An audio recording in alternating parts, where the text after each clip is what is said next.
Welcome to your journey of healing with the Healing Podcast, hosted by licensed clinician Monique Owe and co-host Dr. Amber Mohn. Thank you for tuning into the Healing Podcast. I'm your host, Monique Owe, and I'm joined by my lovely co-host here, Dr. Amber Mohn. Okay, so today's topic is breaking generational curses. We thank you so much for your support, for sharing, and subscribing. Please tell everyone about the Healing Podcast. We hope it's helpful to you and someone you know. So, those generational curses, you may have heard about them before. Gotta break them. What does that mean? Dr. Mohn, first, what is an example of a generational curse? What are we talking about? It could be mental abuse, physical abuse, sexual abuse. Yeah. Maybe not communicating. Yeah. I think, those things when they say, well, we've always done it this way. Yes. When the whole family has lived in poverty, like the whole family, this is no slight if you've had to do this, but what I'm saying is when it's the goal, I'm just going to get on food stamps, I'm going to get on welfare, I'm going to get on Section 8, and that's the goal, and that's, everybody else in the family. Grandma, mom, brother, sister, everybody is in that cycle where they need assistance to be able to survive. And again, if that's what you need, you got to do what you got to do. Yes. But what I'm saying is to stay in it and that be the goal. That's like a generational curse, to think that you're going to always have to be subject to a system and their assistance. Another generational curse is, I'd say, a life of crime. We all did this. We all steal. That's how we got by. We all sold drugs, right? That is a generational curse. Just everybody feeling like that's just the lifestyle. I'll even say a generational curse is being stuck and confined to a town you grew up in. Oh, yes, yes. Not by choice because you love it and that's what you want to do and it's been good for you, but just, this is where we live. No one leaves this town. Like, maybe you're from a smaller town, a rural area, and then, like, everybody's going to get a job at the local plant. That's what we do. Your father did it, his brother did it, your grandfather did it, now you're going to do it. And they kind of keep you stuck that you can't go beyond that, right? So your family doesn't encourage you to venture out beyond your horizons. So that's also a generational curse. And Dr. Mohn, I want to ask, why do we got to break those things? Because it causes a lot of just toxicity. Yes. Limits how far you can go. It does. It gives room for excuses. Yes. So and again, I'm going to say it limits you. It does because it does keep you stuck, right? Keeps you in that box. Yes. You feel like you can't do anything. It hinders your opportunities, right? It hinders what you can do in the opportunity, things that might be good for the family, but they're keeping you so that, no, you got to be here. This is what we do. This life of crime is us. Or this is what we do. You just go down there and you sign up for some assistance and get the food stamps and the monthly check, which is, again, it's fine if that's what you need. But here's the thing about those systems. They control you. Yes. Now, if you didn't know, if you've never been on public assistance, let me just let you know. You have to recertify every year. And that recertification process, or whenever they give you the time for them to recertify, they go through your business. How much you making? Did you get a job? Did you not get a job? If you're in Section 8, who lives there? Or any type of public housing, who's living there? Who can't live there? No, this person can't move in with you. Those different things, that's in your business. And you might feel like, well, this is my home. It shouldn't matter who lives here. But they're like, no, we help you pay for this home. So it does matter. That's a lot of control. Bring in your bank statement. Bring in your tax return. We got to make sure you're in that bracket. You're like, gosh, I can't even show that I got a nice bonus at my job. Maybe I was making below a certain wage, but this year they gave us a nice little boost. And now they're telling you, oh, since you got that little boost, you can't be here. So even though it's a helpful system, it's a very controlling system. So that's why you don't want to be subject to this is just what we're going to do. This is what we do because it keeps you confined. Dr. Mohn said it. I think, it prevents you from going forward, from venturing out, right? But Dr. Mohn, what about the emotional damage it does? When you're with someone who has always treated people a certain way, like let's say a family of abuse. Yes. Mental abuse, right? Yes. Great-grandma did it, grandma did it, mom did it. Now here goes you or whoever else. Same thing, grandpa did it, great-grandpa, grandpa, dad, you're trying to be a different parent. How do those things affect you? Like, does it prevent you from being a good parent sometimes? Absolutely. And I think that, it's it means you have to recognize, you may come, your grandmother may have physically abused you along with, the mental abuse. But recognize, okay, so you said that you're never going to be physically abusive. But how is the mental abuse apart when it comes to your kids? Being real and honest and aware what changes you are making. So yeah, I think so. You need to be aware so that it doesn't trickle down, so it doesn't continue to keep happening, right? Yes. You want to know what that thing is, and so it doesn't keep happening. The money thing happens a lot in a lot of families too. Even if you do come into money, is the family now expecting you to be the one to help everybody because you came into money? See, the whole family may have been going through poverty. You broke through, fine. You came into some money. Be careful that they don't navigate and attach to you in a way to where it causes you to lose all your money because you were trying to fix everyone's problems. So you got to know about that generational curse of the poverty, of the decision making, of that abuse. You got to know about it so that you don't continue to make it, because as we know, those curses, they keep you bound, they keep you confined, they prevent you from freedom. So we want you to do that. Before we continue on this topic about breaking those generational curses, and we talked about what they can be, but we got to talk about breaking them. I'm going to make a quick segue here and get into, you guessed it, the situation. Dr. Mohn, what's our situation for today? All right, this situation was taken from social media. So I have 2 teenage daughters. They are friends with the daughters of a couple who lives 5 minutes down the street from me. It takes 5 minutes to walk from their house to my house. Their girls hang out at my house and my girls hang at theirs. My girls love going to their house because they have a pool and they will stay there all day if I let them.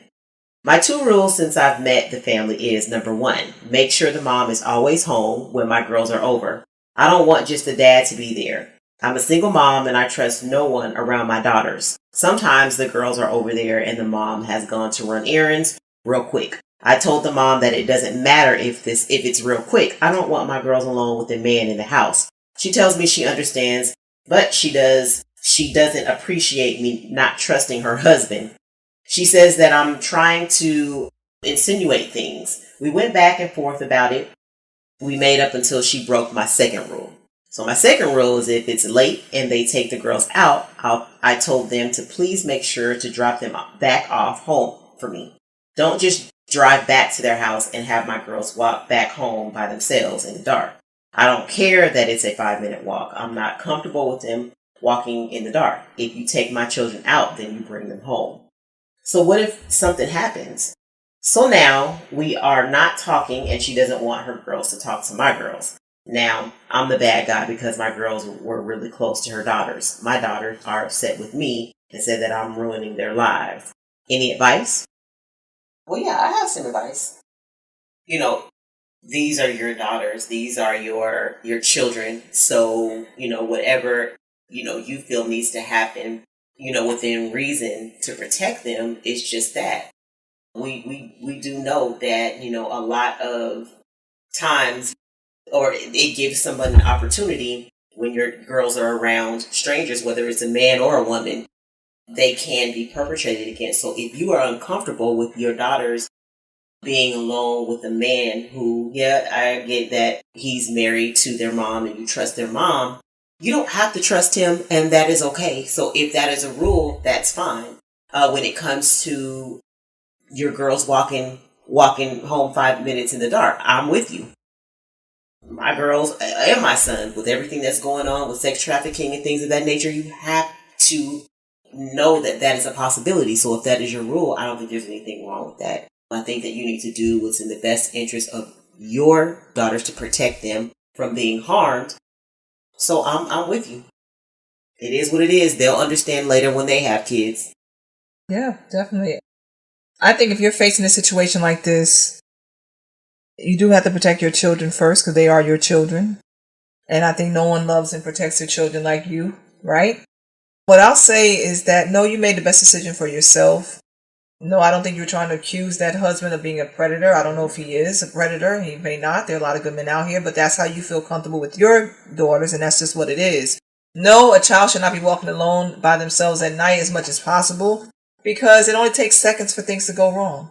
It only takes seconds to be abducted. It only takes seconds for somebody to be assaulted sometimes. So guess what? You did what you do that to protect them. Yes, I think it was disrespectful for the mother not to drop them off at home. If it's 5 minutes up the road, it's a quick drop off. That's all it is. It's not like they had to go 15 miles out the way. So I think there was a lack of understanding there from the mother of where you were coming from, and that's a shame. But I think, okay, your daughters, though, being upset with you, they're teenagers, so they're going to be upset with you anyway sometimes. But I would hope sometimes that kids, now what I will say is that hopefully in school, I hope they still talk to each other because they were friends. Now, it may not be where they can no longer go to the house, but that's one of those where I hope, I'm not trying to encourage bad behavior, I hope where they kind of defiant against the mother, meaning like they still talk to your daughters. I'm not talking about doing anything wrong, but the mother saying she doesn't want them to talk to your daughters anymore, but I hope they still talk in school because it seems like they were good friends, and it's a shame that they now have to stop because both sets of parents disagree, or you disagree with her, she disagrees with you. So I hope that the daughters can find a way. What I would say for you, maybe encourage your daughters. From my perspective, you can still talk to her daughters. She may not want you to talk, them to talk, but I think from you, it's okay if you guys talk in school. I'm not mad about it. I think that's what I would say. But protecting your children, that's number one. Because at the end of the day, something happened, who are they going to blame? Exactly. You, right? So if you're in that predicament, I think try not to let adults' issues affect children's relationship if it's possible, but protect your child. If you'd like to share your situation or have a situation to share that you want us to discuss, please go ahead and email support@thehealingpodcast.com.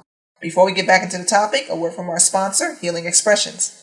Are you someone who has been considering therapy? Perhaps someone else has told you that you need to talk to a therapist. Or maybe you're in a relationship and you want to discuss some challenges that you've been facing with your significant other. Maybe there's a communication issue, perhaps an incident of infidelity. Or maybe you just want to strengthen your relationship because you guys are thinking about taking another step. Maybe you're struggling with anxiety or depression, perhaps grief, life stressors, and you just want to share your thoughts with someone. Well, consider contacting Healing Expressions. Healing Expressions is a private practice located in the Atlanta, Georgia area. You will be given a session at an affordable price with a licensed therapist. If this resonates with you, consider going to healingexpressionsllc.com, reading about the practice, and hitting the contact tab to see if you can book a session. All right, thank you so much. And back to the Healing Podcast. Okay, so back into the topic, breaking generational curses. Well, how do we do that? We talked about what the curses are, Dr. Mohn. Yes. How do we break them, though? What do we do? Is there a way to break them? Yeah. I think that it's recognizing that there is something there. And then get help if you need it. Depending on what's going on. If there's some past trauma that you haven't dealt with, then, understand that, look, if it's, domestic violence, you saw your parents be physically abusive to each other, then when you're in yours and you feel like you want to do the same thing, recognize that, okay, there's probably some past trauma that I need to, work out. When it comes to mental physical abuse, listen, if you see that it is still affecting you or you still, you really haven't dealt with that, get help. We see, even in the news, when you see, professional athletes who come into all this money and are still doing things that they used to do or have seen when they were in, from their family or when they didn't have money. Recognize that, what you're doing is ruining what could be. So just recognizing that there are some things that you have to work on. Yep, that's true. So, as we said, one thing, the way to break generational curses, Dr. Mohn said, you got to recognize it was an issue. Then you have to be brave enough to do something about it. Yeah. And that means you have to be brave enough that you might be isolated from your family. Because if your family's been stuck in doing things a certain way for years and generations, and you want to do something different, trust me, it's not going to be well received at first. But when you show a different example in a different way, then people start to gravitate. So I would say, be willing to be alone for a little bit from family or whoever the group of people that caused the curse to happen. You're going to have to be out there sometime by yourself. Or it'll be a smaller group. Like maybe it's a big family than just a group of you, 10 of you are willing to do something different. Well, it might be just be the 10 of you for a while until you can show everybody different. Be willing to be brave to step out there. It's okay. Be willing to say it's not right. It's okay that I don't want to do this thing. It's okay if I don't want to do the same thing. I don't want to have life of crime. That's not my thing. I don't want to take over the family business of crime. I don't want to get on the food stamps or Section 8. I don't want to apply for public housing. It is nothing wrong with you if that's what you needed, but I don't want to do it, so I'm going to work 2 jobs. Be okay if they say you're bougie because of that. Be okay if they say you think you're better because you don't, but you say, well, I think it's a better way. I don't think I'm better, but it's a better way. So recognize it. Realize you might be isolated. Be brave enough to do something about it. And then you got to do it. And you got to take steps. And I think to do that, Dr. Mohn said, counseling sometimes can help, but get some help to do it. I'm going to say it might be taking a second job and realize I'm just not going to do that thing that caused him to do it. Moving away. You might have to move away from family. I'm going to say that too. You sometimes got to separate yourself from family because if they don't want to encourage your next move, it's time to go. That is the way. And then I'm going to also pray. Okay. I think you need to I'm going to say that person. You need to pray and ask God to help you break that generational curse because it is heavy. And many times, depending on if you're a person of color, you're African American, we've had a history of many curses on us because of what our people have gone through. So it can be hard. But recognizing that those things were not right is the first part in doing something about it in the way that you can. Dr. Mohn, how about anything else you have for this topic? Well, yeah, just start. It's important to change your surroundings. Are the people around you still doing the same old? Be willing to change those bad habits. So, definitely. Okay. So, before we go, I'll leave you with this. The freeing feeling of being able to say, that's not me anymore. The freeing feeling of being able to say, that's not me anymore. Okay? And that's by Unknown. I want to thank you so much for tuning into the Healing Podcast. We thank you for your support. Please like, share, and subscribe, and talk to you soon. Bye-bye.